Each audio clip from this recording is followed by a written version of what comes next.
By the 9th century BC, the Phoenician world, once a web of powerful independent city-states, found itself in the shadow of a rising force, the Neo-Assyrian Empire. From their capital in Nineveh, Assyrian kings marched westward, hungry for tribute, trade routes, and control of the Mediterranean coast. For cities like Tyre, Sidon, and Byblos, the threat was clear, and the strategy was survival. Rather than face total destruction, many Phoenician cities chose a diplomatic path. They paid heavy tribute in the form of silver, cedar, wood, purple cloth, ivory, and exotic goods. In return, they were granted limited autonomy, allowed to govern themselves, maintain trade, and avoid direct military occupation. This delicate balance worked for a time. Assyrian rulers like Shalmaneser III, Tiglath-Pileser III, and Sennacherib treated Phoenician cities as valuable vassals, not enemies. As long as tribute flowed and loyalty was professed, the cities remained intact. But not all Phoenician cities accepted domination quietly. Some rebelled, often encouraged by Egyptian diplomacy or regional unrest. These uprisings were crushed with brutal efficiency. Sidon was sacked in the 7th century BC after a failed revolt.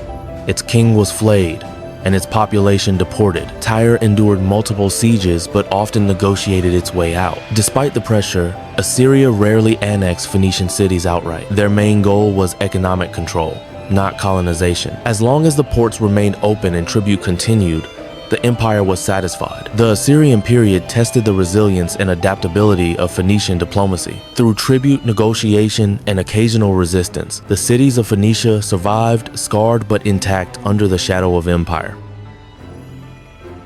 As the Assyrian Empire crumbled in the late 7th century BC, a new power rose in Mesopotamia, the Neo-Babylonian Empire, led by Nebuchadnezzar II. And as Babylon pushed westward, Phoenician cities once again faced a familiar choice: submit or resist. The city of Tyre, proud and independent, chose resistance.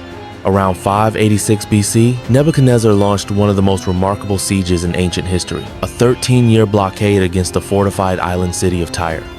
From the mainland, Babylonian engineers built causeways and siege engines, but Tyre's naval strength and offshore defenses proved nearly impenetrable. The siege dragged on through diplomacy, attrition, and stalemate. Tyre's population endured hunger, isolation, and internal strain. But unlike Sidon a generation earlier, Tyre refused to fall. Eventually, around 573 BC, Tyre surrendered, not through conquest, but through negotiation. The city avoided destruction, but at a price. It accepted Babylonian authority, likely replacing its king with one approved by Nebuchadnezzar. Tribute resumed, independence dimmed. This siege marked a turning point. Under Assyrian rule, Phoenician cities had enjoyed a degree of autonomy in exchange for loyalty. Babylonian control was more intrusive, especially for Tyre, with royal appointments, political oversight, and tighter imperial alignment. And yet, even in this constrained role, Tyre remained a key player in Mediterranean trade.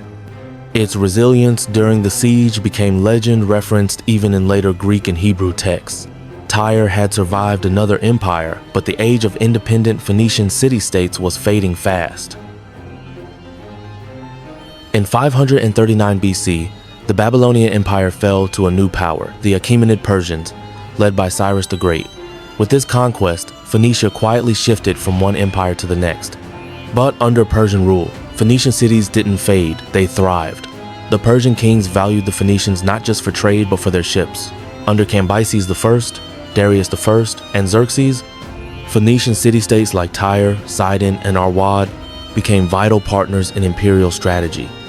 Their harbors were transformed into naval bases, and their shipyards launched fleets for Persian campaigns from Egypt to the Aegean. Most famously, Phoenician sailors manned a large portion of the Persian navy during the Greco-Persian Wars, including the invasion of Greece in 480 BC. Their maritime expertise helped transport troops, enforce blockades, and wage war across the eastern Mediterranean. Despite being vassals, Phoenician cities retained a surprising amount of local autonomy. They kept their own kings, managed their trade networks, and continued building temples, ports, and markets.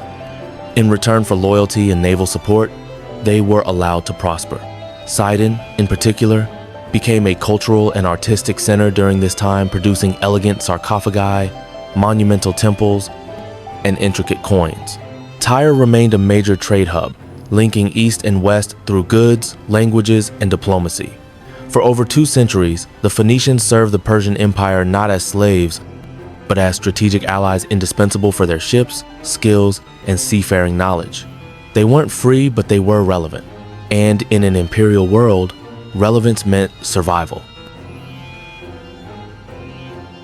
For over 2 centuries, Tyre had resisted empires, Assyrian, Babylonian, and Persian, using diplomacy, tribute, and walls of stone. But in 332 BC, a new force arrived, Alexander the Great. As Alexander moved through the eastern Mediterranean, city after city submitted, eager to avoid destruction. But Tyre, proud and defiant, refused to surrender. The city's island fortress, a half-kilometer offshore, had defied sieges before. It believed it could again. Alexander responded with one of the most ambitious engineering feats of the ancient world. He ordered his army to build a massive stone causeway or mole from the mainland to the island. Under constant missile fire, they worked for months, pushing stone and timber into the sea. Tyrian ships attacked from the harbor. Engineers countered with towers and siege engines. The battle raged by land and sea.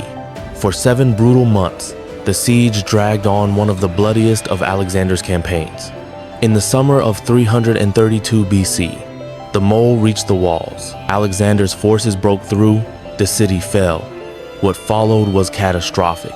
Thousands were slaughtered, and an estimated 30,000 people were enslaved. Temples were looted. Buildings burned. Tyre, once the jewel of the Phoenician world, was shattered. From that moment on, Phoenician political autonomy was gone. No more independent kings. No more diplomatic balancing acts. The city would rebuild as a Hellenistic port, but the age of the Phoenicians as a sovereign people had ended. Alexander's siege wasn't just a conquest. It was a symbolic closure, the end of a civilization that had once ruled the seas and now bowed to a new world. Though the cities of Phoenicia fell to empires in the east, one colony rose in the west to carry their legacy forward, Carthage. Founded by settlers from Tyre around 814 BC, Carthage began as a small port on the coast of modern Tunisia. But it would grow into a maritime powerhouse, dominating trade routes, founding its own colonies, and commanding vast naval and mercantile networks across the western Mediterranean. By the 5th century BC, Carthage was more than a colony. It was a civilization of its own, with Phoenician gods, language, and traditions, but also a unique military and political identity. It absorbed elements from North Africa, Iberia, and Sicily, blending Phoenician roots with a wider Western world. Its navy was legendary, its wealth unmatched, but its rise brought it into conflict with a new power, Rome. The Punic Wars, fought from 264 to 146 BC, became a struggle for control of the Mediterranean. In Hannibal, Carthage produced one of history's greatest generals. His campaigns across the Alps terrified Rome. But in the end, Roman endurance outlasted Carthaginian brilliance. In 146 BC, after a brutal siege, Carthage was destroyed. Its walls were torn down, its people slaughtered or enslaved, its temples burned. The last major Phoenician state, born of Tyre, heir to centuries of seafaring genius, was gone. Yet Carthage was not forgotten. Its legacy lived on in myth, in Roman fear, and in the enduring idea that a people of merchants and sailors could challenge empires. In Carthage's rise, the Phoenician spirit soared. In its fall, that spirit faded from the map, but not from memory. The fall of Carthage in 146 BC ended the last great Phoenician power. But it didn't erase the people, the language, or the faith. In the provinces of Roman North Africa, traces of Phoenician culture endured not in kings or navies, but in villages, rituals, and everyday speech. The language of Carthage, known as Punic, a Western dialect of Phoenician, continued to be spoken for centuries. Punic inscriptions have been found dating well into the 1st century AD and possibly later. Even during the Roman Empire's height, authors like Pliny the Elder and St. Augustine noted that many in North Africa still spoke Punic, a living echo of Phoenician identity. Religion also survived.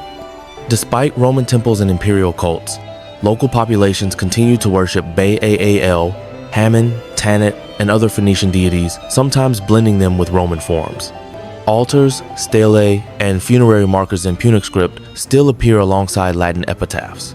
This cultural persistence didn't mean resistance, it meant adaptation. Phoenician traditions fused with Roman ones, forming a new hybrid identity. In many towns, a person might pray to Tanit, speak Punic at home, write Latin in business, and serve in the Roman army, all without contradiction. In this way, Phoenician culture lived on not as a state, but as a layer within Roman Africa. Quiet, resilient, and often invisible, but they're woven into daily life, hidden in words and rituals.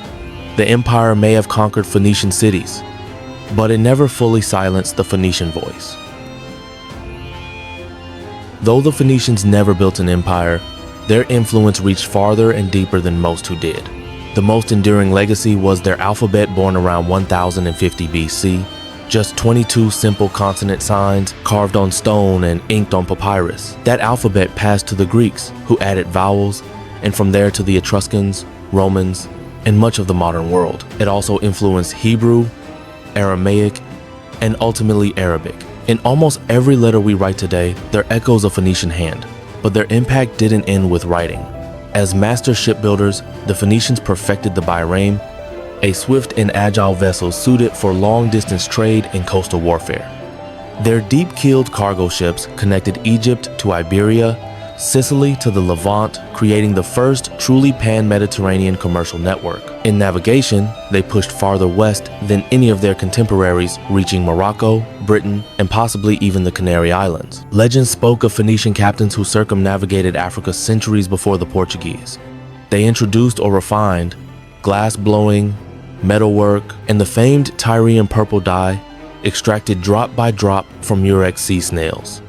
This dye became a symbol of royalty, worn by emperors, priests, and kings for 1,000 years. And in commerce, the Phoenician model, city-based, networked, and maritime-inspired future systems from Roman trading hubs to Islamic merchant fleets. The Phoenicians may have vanished as a political force, but their inventions, networks, and ideas flowed onward, absorbed, adapted, and passed down through time. They were connectors, transmitters, and innovators, and the world they shaped still speaks their legacy. Long after their cities crumbled and their language faded, the Phoenicians remain vividly alive, not in ruins, but in memory, identity, and national pride. Nowhere is this more visible than in modern Lebanon. For many Lebanese, the Phoenicians are more than ancient mariners. They are cultural ancestors, symbols of a seafaring past marked by innovation, trade, and resilience. Lebanese coins have featured the Phoenician alphabet. School books recount stories of Tyre, Sidon, and Byblos. Politicians and intellectuals, especially during the 20th century, often invoked Phoenician heritage as a way to emphasize Lebanon's distinctiveness, linking it to a Mediterranean legacy, separate from both Arab and Western narratives. This modern Phoenicianism celebrates the ancient city's cosmopolitanism, commercial skill, and cultural openness. In a region shaped by conflict and identity debates, the Phoenicians offer a neutral symbol of shared pride.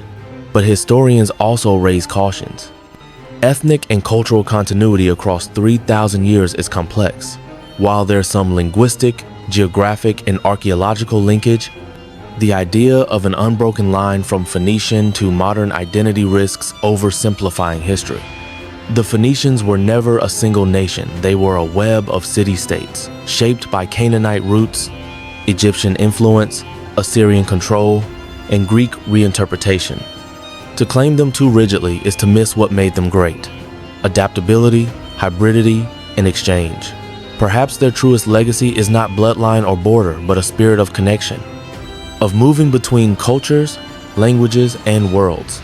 Today, whether in Beirut, Tunis, Cadiz, or Tyre, that spirit survives in stories, in symbols, and in the quiet pride of being from a land once ruled by the sea.